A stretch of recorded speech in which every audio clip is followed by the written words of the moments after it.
Starbucks diboikot, sekalian saja Facebook dan Google juga. Jangan konsumtif, contohlah Jokowi. Fenomena boikot-memboikot sudah tidak asing lagi terdengar di telinga kita. Kali ini, seruan boikot ditujukan kepada gerai kopi asal Amerika, Starbucks. Seruan boikot terkait pernyataan dari sang CEO yang mendukung LGBT. Bahkan pimpinan pusat Muhammadiyah meminta pemerintah mencabut izin operasional Starbucks di Indonesia. Di sini saya tidak akan mengomentari masalah setuju dan tidak setuju akan tindakan boikot terhadap Starbucks tersebut. Tapi marilah kita sama-sama berpikir mengenai fenomena boikot yang sering diserukan di negara kita, dari roti sampai kopi. Seruan boikot tebang pilih masalah LGBT. Sebelumnya bukan hanya CEO dari Starbucks saja yang ingin memberikan hak sama sebagai manusia. Perusahaan-perusahaan seperti Microsoft, Apple, Facebook, dan beberapa perusahaan besar lainnya juga melakukan hal yang sama. Ini bukan mempersoalkan menyetujui atau tidak soal LGBT, tetapi cenderung kepada memberikan hak yang sama. Tapi mengapa hanya Starbucks saja yang diserukan untuk diboikot? Mengapa Facebook juga tidak diboikot secara terang-terangan? Bos Facebook Mark Zuckerberg dan beberapa pegawainya mengikuti sebuah karnaval dan mengikuti Long March lesbian, gay, biseksual, transgender pride celebration yang diadakan di San Francisco, California. Acara tersebut memang diadakan untuk mengenalkan kaum gay lebih dekat. Tanggal 30 Juni tahun 2013, selain Facebook, hadir juga beberapa perusahaan asal Silicon Valley yang mengikuti karnaval tersebut. Di antaranya adalah Apple dan Google. Tetapi, mengapa mereka tidak diboikot? Jangan membuat kisruh. Contohlah Jokowi. Secara pribadi, saya sangat setuju upaya memboikot gerai kopi asal Amerika tersebut, tetapi dengan motivasi yang berbeda. Karena saya lebih suka warung kopi asli Indonesia. Boikot, ya boikot saja.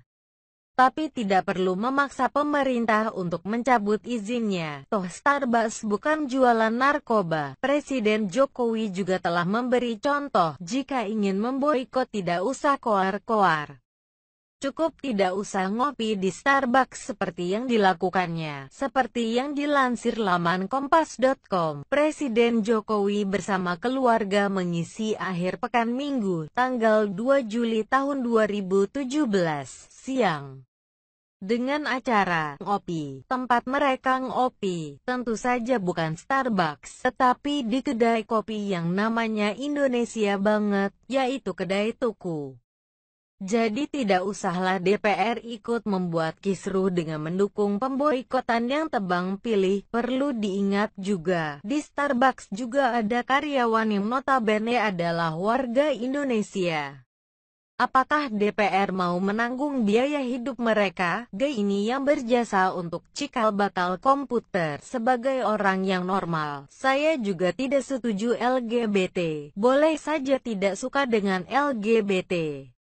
Tapi yang perlu diingat, mereka juga manusia yang harus dimanusiakan, dan juga memiliki hak yang sama dengan kita yang normal. Manusia normal juga belum tentu lebih baik dan berguna dari LGBT.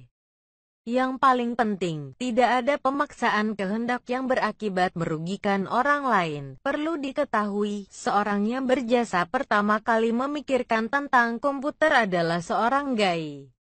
Orang tersebut bernama Alan Turing, pria asal London yang lahir tanggal 23 Juni tahun 1912 ini. Selain sebagai peneliti matematika dan komputer, dia juga merupakan pahlawan perang Inggris karena dia memiliki peran penting untuk mengurai pesan yang dienkripsi oleh mesin Enigma Jerman dan menyediakan data intelijen penting bagi sekutu saat Perang Dunia Kedua berlangsung. Urus saja moralmu, urus saja akhlakmu, produktif dulu baru ngomong boikot. Entah mengapa Negara kita saat ini banyak sekali orang-orang yang menganggap diri suci dan paling bermoral, tapi kenyataan yang terjadi justru sebaliknya. Gubernur mendapat penghargaan memiliki akhlak baik. Ternyata korupsi, elit politik di iklan, katakan tidak pada korupsi, tapi pada kenyataannya dicinduk KPK, ketua ormas yang katanya benci maksiat, malah tersangkut kasus pornografi.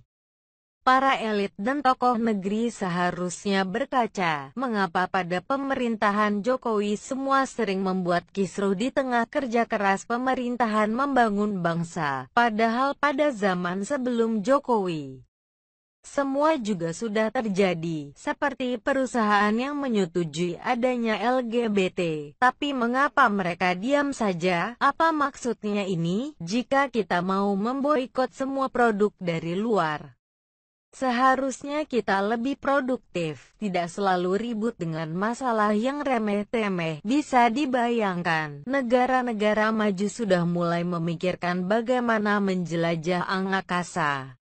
Tapi kita masih sibuk mengurusi hari Valentine haram dan ngopar-ngapirin orang. Tanggal 2 Juli tahun 2017, siang.